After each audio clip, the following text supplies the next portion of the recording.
Hello and welcome to my kitchen. A while ago, I went to this workshop that taught me all about how to make your flowers last longer. And I'm assuming many of us have roses or fresh flowers in our house and we want it to last longer. So maybe you got your bunch of Valentine's roses and you took it out of the plastic. First thing to do is get all that extra leaves off, okay? So I've already done some over here. Get all those extra leaves off. I like a little bit of leaves, so I've left some.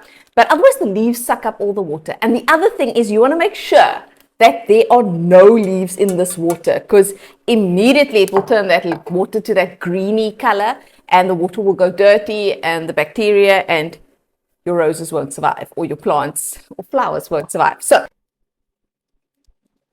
first things first, you're going to get all the leaves off. Then you are going to cut it at an angle. Why not flat? Because if you cut it flat, let me show you. If you cut it flat like this, right, then at the bottom of the vase, it's going to be flat and it won't get any water. But if you cut it at an angle, then when it's at the bottom of the vase, it's going to get water. So can you see that? Great. So you're going to cut all of them at an angle.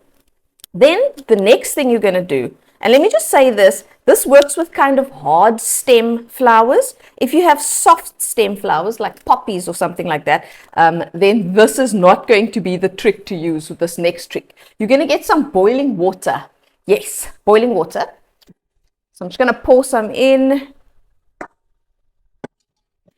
My water is super hot and I'm going to dip these in here just for a little while, a couple of seconds. This is just going to open everything up and also allow the roses to suck up the water. So you've opened it up and then you want to put it into the cold water immediately. You don't want to let the roses lie down again, because if it lies down again, it will get air bubbles. So now you put it into your cold water and it's going to suck up your water and it's going to stay beautiful. If you put it in warm water, it will open up sooner. So if your roses are still closed and you want it to open up, you can actually put it in warm water, but cold water to help it last longer. And then of course, put your plant food in, give it a good mix. And every 2 to 3 days, change that water. And if you don't have any more plant food, a little bit of bleach and a little bit of sugar, and that will feed these precious babies. I hope that helps and I hope you enjoyed this.